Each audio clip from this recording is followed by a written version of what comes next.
Hey guys, welcome to the study with Mayank. मैं हूं आपका मयंक। आज हम लोग टेस्ट 67 के अंतर्गत यूपीएससी प्रीलिम से संबंधित विज्ञान एवं प्रौद्योगिकी के प्रश्नों को देखेंगे। तो चलिए स्टार्ट करते हैं आज का वीडियो। देखते हैं हमें क्या क्या डिस्कस करना है यहाँ पर। आज का पहला प्रश्न है, मानव शरीर के परिसंचरण तंत्र के किस भाग में ऑक्सीजन रहित रक्त का प्रवाह होता है? महाधमनी, वाया अलिंद, फुफ्फुसीय सिराएं, महासिरा। देखिए, हम लोगों का जो हृदय है, हार्ट है, ये एक दिशीय स्पंदन करता है, यानी यूनिडायरेक्शनल स्पंदन करता है। रक्त के विपरीत प्रभाव को रोकने के लिए हमारे हार्ट में वाल्व मौजूद होते हैं। दायां हिस्सा फेफड़ों में ऑक्सीजन रहित रक्त स्पंदित करता है, वहीं बायां हिस्सा जो है ये शरीर के अंगों की ओर ऑक्सीजन युक्त रक्त स्पंदित करता है।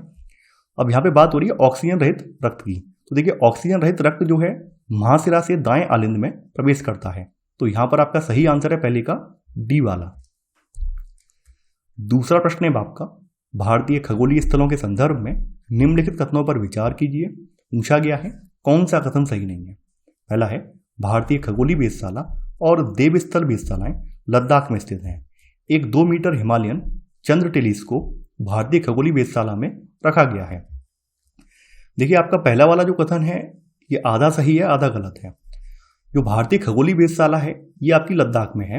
वहीं जो देवस्थल वेधशाला, जैसा कि नाम से आपको विदित हो रहा है, ये आपके नैनीताल में पड़ती है। यानी ये जो वेधशाला है आपकी नैनीताल में है, ना कि लद्दाख में। तो यहाँ पर आपका पहला वाला जो कथन है ये गलत हो जाएगा। सेकंड वाला जो कथन है आपका बिल्कुल सही है। जो भारतीय खगोलीय वेधशाला है इसमें एक 2 मीटर हिमालयी चंद्र टेलीस्कोप ऑप्टिकल इंफ्रारेड टेलीस्कोप स्थापित किया गया है। तो यहाँ पर आपका सेकंड वाला कथन ये बिल्कुल सही है। यहाँ पर पूछा गया है कौन सा कथन आपका सही नहीं है। केवल पहला वाला कथन सही नहीं है, तो आंसर है आपका सेकंड का ए, केवल एक। तीसरा प्रश्न है आपका, निम्नलिखित युग्मों में से कौन से सही सुमेलित हैं ये आपको बताना है। एक तरफ ऊष्मा स्थानांतरण की विधि लिखी हुई है और दूसरी तरफ इसकी व्याख्या की गई है। चालन, विभिन्न तापमान निकायों का संपर्क में होना, संवहन, गर्म क्षेत्रों के तरल पदार्थ का ठंडे क्षेत्रों के तरल पदार्थ की ओर बढ़ना, विकिरण, बिना संपर्क के ऊष्मा स्थानांतरण। आपको कूट का प्रयोग करके सही उत्तर का चयन करना है। चालन तब होता है जब अलग अलग तापमान के 2 पिंड एक दूसरे के संपर्क में होते हैं, और जब तक दोनों समान तापमान पर नहीं पहुंच पाते तब तक गर्म पिंड से ठंडे पिंड की ओर ऊष्मा का स्थानांतरण होता रहता है। तो यहां पर आपका पहला वाला सही है। चालन विभिन्न तापमान निकायों का संपर्क में होना। संवहन, देखिए, तरल पदार्थ और गैसों में संवहन सामान्यतः ऊष्मा स्थानांतरण का सबसे अच्छा तरीका है। और संवहन तब होता है जब तरल या गैस के गर्म क्षेत्र तरल या गैस के ठंडे क्षेत्रों की ओर ऊपर उठते हैं, और जब ऐसा होता है तब ठंडे तरल या गैस ऊपर उठ गए गर्म क्षेत्रों की जगह ले लेते हैं। तो यहाँ पर आपका सेकंड वाला जो है ये बिल्कुल सही है। गर्म क्षेत्रों के तरल पदार्थ का ठंडे क्षेत्रों के तरल पदार्थ की ओर बढ़ना, ये संवहन है। विकिरण की बात करें तो देखिए, ऊष्मा के स्थानांतरण के लिए चालन और संवहन जो दोनों माध्यम है, तो दोनों को पदार्थ की आवश्यकता होती है। लेकिन विकिरण जो है, विकिरण ऊष्मा स्थानांतरण की ऐसी विधि है जहां ऊष्मा स्रोत और ऊष्मा ग्रहण करते पिंड के बीच किसी संपर्क की आवश्यकता नहीं होती है। तो यहां पर तीसरा वाला सही है। बिना संपर्क के ऊष्मा का स्थानांतरण ये विकिरण कहलाता है।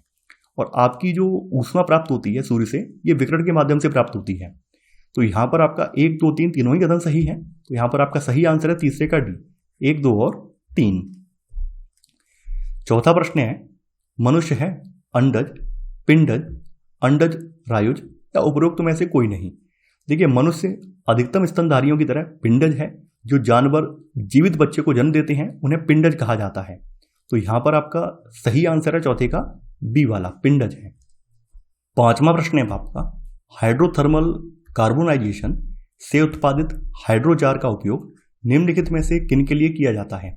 अपशिष्ट, जल प्रदूषण निवारण, मृदा उपचार, ठोस ईंधन। आपको कूट का प्रयोग करके सही उत्तर का चयन करना है।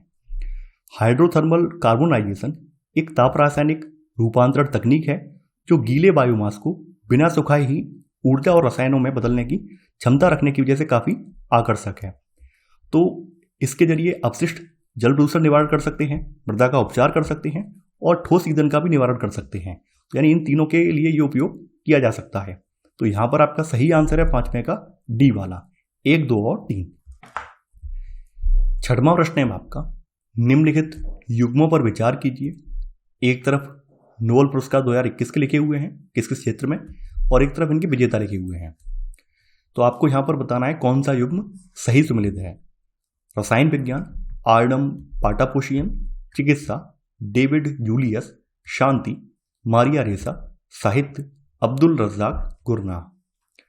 देखिए रसायन विज्ञान की बात करें तो 2021 में रसायन विज्ञान में जो नोबेल पुरस्कार दिया गया है उसमें बेंजामिन लिस्ट और डेविड मैकमिलन को प्रदान किया गया है। तो यहाँ पर आपका पहला वाला युग्म जो है ये गलत हो जाएगा। चिकित्सा की बात कर लेते हैं। यहाँ पर चिकित्सा की बात करें तो चिकित्सा के क्षेत्र में अमेरिकी वैज्ञानिक डेविड जूलियस और अर्देम जो यहाँ पर आर्डम पाटापोशियन लिखे हैं, इन दोनों को प्रदान किया गया है। यानी कि आर्डम पाटापोशियन और डेविड जूलियस को चिकित्सा के क्षेत्र में नोबेल पुरस्कार प्रदान किया गया है। शांति की बात करें तो शांति के लिए यहाँ पर 2 लोगों को नोबेल पुरस्कार दिया गया है, जिसमें एक नाम आता है मारिया रेसा का और दूसरा नाम आता है दमित्री आंद्रेविच मुरातोव का। तो यहाँ पर तीसरा वाला युग्म ये भी सही सम्मिलित है। चौथा वाला जो युग्म है साहित्य वाला, देखिए ये चौथा वाला युग्म सही है। साहित्य के क्षेत्र में तंजानिया के उपन्यासकार अब्दुल रज्जाक गुरनाह को साहित्य का नोबेल प्रदान किया गया है 2021 का। तो यहाँ पर आपका 2, 3 और 4 कथन सही है। तो आपका सही आंसर है छठवें का डी वाला, केवल 2, 3 और 4। 7वां प्रश्न है आपका, निम्नलिखित में से कौन सा या कौन से जैव प्रौद्योगिकी का या के अनुप्रयोग हैं, ये आपको बताना है। डीएनए फिंगरप्रिंटिंग, जैविक उपचार, नए टीकों का विकास, हृदय रोगों का उपचार। तो आपको यहाँ पर कूट का प्रयोग करके सही उत्तर का चयन करना है। देखिए जैव प्रौद्योगिकी को मानव जाति के कल्याण हेतु सूक्ष्म जीवों का सर्वोत्तम उपयोग करने के लिए जीवित जीवों और उनको जैविक प्रक्रियाओं यानी उनकी जो जैविक प्रक्रिया हैं जैसे जैव रसायन, सूक्ष्म जीव विज्ञान और आनुवांशिक अभियांत्रिकी के औद्योगिक अनुप्रयोग के रूप में परिभाषित किया गया है। तो इसका इस्तेमाल फॉरेंसिक विज्ञान में किया जा सकता है, यानी डीएनए फिंगरप्रिंट वगैरह में इसका इस्तेमाल किया जा सकता है। इसके अलावा जैविक उपचार के लिए हम इसका इस्तेमाल कर सकते हैं। नए टीकों का विकास के लिए, नए टीके और औषधियों को विकसित करने के लिए भी हम इसका इस्तेमाल कर सकते हैं। ठीक है। इसके अलावा हृदय रोगों के उपचार के लिए यानी स्वास्थ्य और चिकित्सा के क्षेत्र में जो संक्रामक रोग हैं इनसे प्रतिरोधक क्षमता जनरेट करने के लिए या फिर जो भी आपकी हृदय से संबंधित बीमारियां हैं इनके उपचार के लिए भी हम इसे इस्तेमाल कर सकते हैं। तो यहाँ पर आपका 1, 2, 3, 4 चारों ही सही है। तो यहाँ पर आपका सही आंसर है आपका 7वें का डी, 1, 2, 3 और 4। 8वां प्रश्न है आपका, पैराबेन के संदर्भ में निम्नलिखित कथनों पर विचार कीजिए। पूछा गया है कौन सा कथन यहाँ पर सही है, ये आपको बताना है। पहला है ये कार्बनिक पदार्थ हैं। सेकंड, इनका प्रयोग सौंदर्य प्रसाधनों एवं स्वच्छता संबंधी उत्पादों में संरक्षक के रूप में किया जाता है, ये आपको बताना है। देखिए पैराबेन की बात करें तो पैराबेन निजी देखभाल उत्पादों में संरक्षक के रूप में उपयोग किया जाने वाला एक कार्बनिक यौगिकों का समूह है। तो यहाँ पर आपका पहला वाला कथन बिल्कुल सही है। सेकंड वाला कथन यहाँ पर बिल्कुल सही है।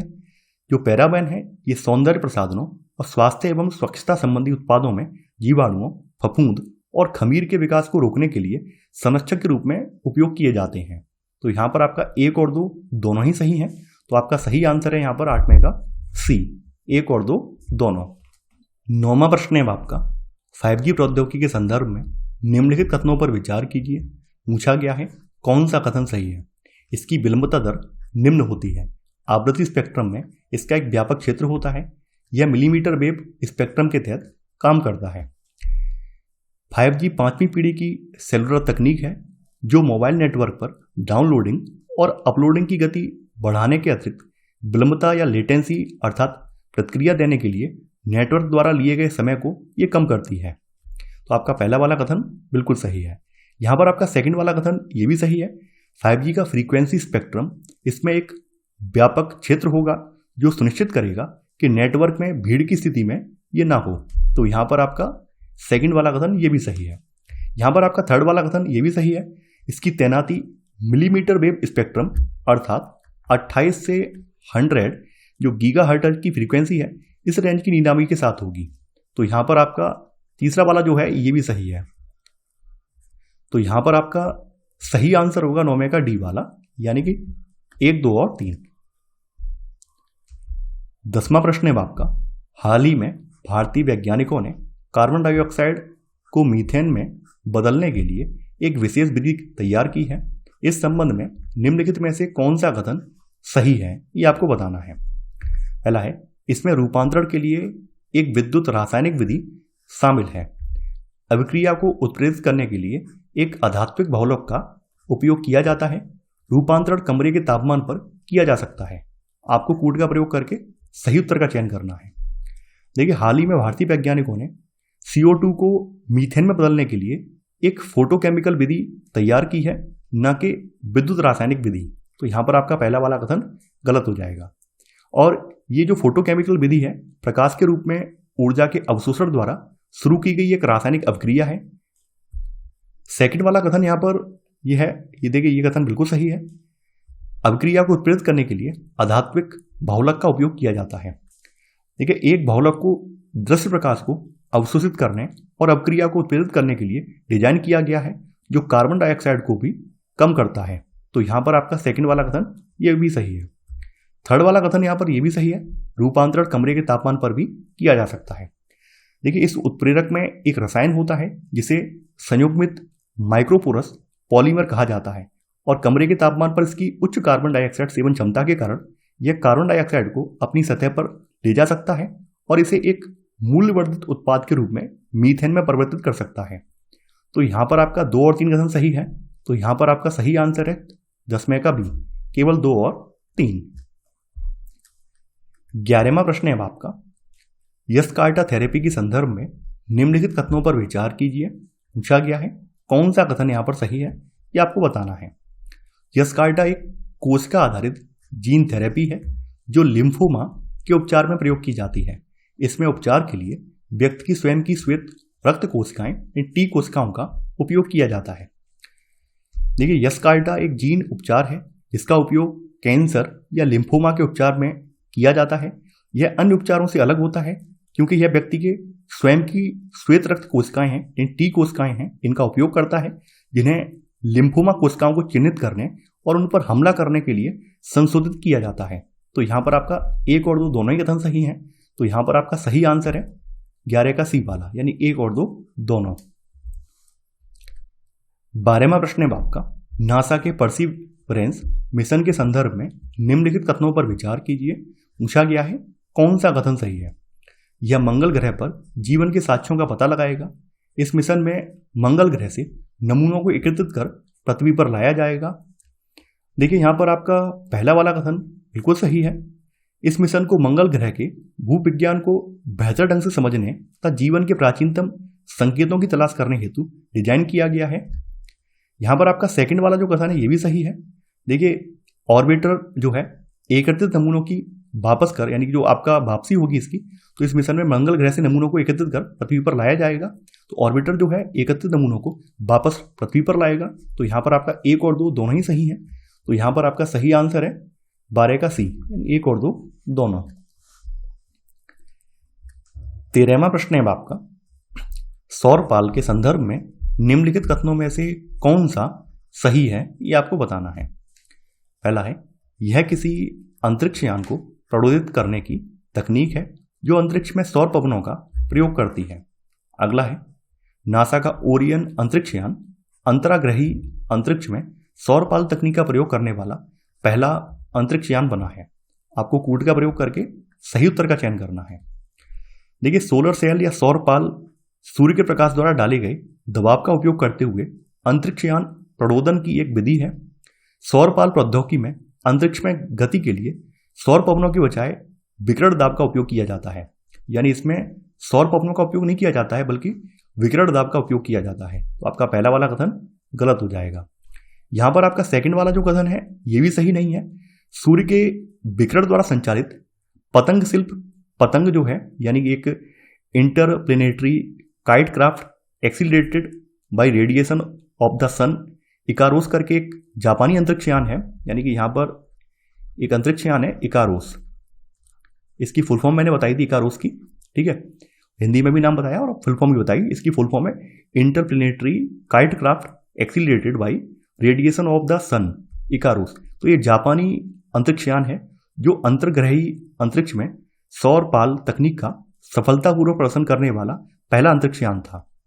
तो नासा का ओरियन अंतरिक्ष यान नहीं था बल्कि इकारोस था जो कि जापान का था। तो यहाँ पर आपका सेकंड वाला कथन ये भी गलत हो जाएगा। यहाँ पर आपका एक और दो दोनों ही कथन गलत हैं, तो आंसर है 13 का डी।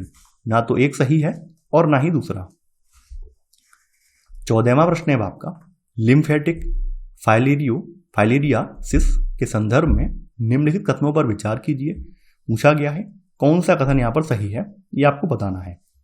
पहला है, लिम्फेटिक फाइलेरियासिस मच्छर के काटने से फैल सकता है। इसे विश्व स्वास्थ्य संगठन द्वारा उपेक्षित उष्णकटिबंधीय रोगों के रूप में वर्गीकृत किया गया है। देखिए, ये जो आपका लिम्फेटिक फाइलेरियासिस है, तो इसका संक्रमण तब होता है जब मच्छरों के माध्यम से फाइलेरिया परजीवी मनुष्यों में प्रेषित होते हैं। तो यहाँ पर आपका पहला वाला कथन बिल्कुल सही है। यहाँ पर आपका सेकंड वाला कथन ये भी सही है। देखिए, लिम्फेटिक फाइलेरियासिस जिसे आमतौर पर एलिफेंटियासिस के रूप में जाना जाता है, एक उपेक्षित उष्णकटिबंधीय बीमारी है। तो यहाँ पर आपका सेकंड वाला कथन बिल्कुल सही है, यानी विश्व स्वास्थ्य संगठन द्वारा उपेक्षित उष्णकटिबंधीय रोगों के रूप में इसे वर्गीकृत किया गया है। तो यहाँ पर आपका एक और दो दोनों ही कथन सही है। तो यहाँ पर आपका सही आंसर है 14 का सी, एक और दो दोनों। 15वां प्रश्न है आपका, भारत स्थित न्यूट्रिनो वेधशाला INO के संदर्भ में निम्नलिखित कथनों पर विचार कीजिए। पूछा गया है कौन सा कथन यहाँ पर सही है, ये आपको बताना है। पहला है, इसे कर्नाटक में स्थापित किया जाएगा। अगला है, Tata institute of fundamental research वेधशाला के लिए नोडल संस्थान है। न्यूट्रिनो प्रकृति में पाया जाने वाला दूसरा सबसे प्रचुर कण है। भारत स्थित न्यूट्रिनो वेधशाला तमिलनाडु केरल सीमा के पास जो थेनी जिला है, थेनी जिले में पोट्टीपुरम गांव में बनाई जा रही है। यानी कि यहाँ पर जो तमिलनाडु और केरल का जो बॉर्डर है, तो ये वहाँ पर बनाई जा रही है, ना कि कर्नाटक में स्थापित की जा रही है। तो यहाँ पर आपका पहला वाला कथन जो है ये गलत हो जाएगा। सेकंड वाला कथन यहाँ पर बिल्कुल सही है। Tata institute of fundamental research इस परियोजना के लिए नोडल संस्थान है और यह वेधशाला परमाणु ऊर्जा विभाग और विज्ञान एवं प्रौद्योगिकी विभाग के साथ संयुक्त रूप से बनाई जाएगी। तो यहाँ पर आपका सेकंड वाला कथन ये सही है। थर्ड वाला कथन यहाँ पर बिल्कुल सही है। न्यूट्रिनो को अब ब्रह्मांड का दूसरा सबसे प्रचुर कण माना जाता है। फोटोन या प्रकाश कण प्रथम प्रचुर कण है। देखिए, पहला प्रथम प्रचुर कण जो है आपका फोटोन है और सेकंड वाला कौन सा है, न्यूट्रिनो है। तो यहाँ पर आपका थर्ड वाला कथन भी सही है। यहाँ पर आपका 2 और 3 कथन सही है। तो आपका सही आंसर है 15 का बी, केवल 2 और 3। तो ये था हमारा आज का वीडियो। आई होप आपको आज का वीडियो पसंद आया होगा। आप लोग इस वीडियो को लाइक और शेयर करना बिल्कुल ना भूलें। तो चलिए आज के लिए बस इतना ही। Thanks for watching. जय हिंद।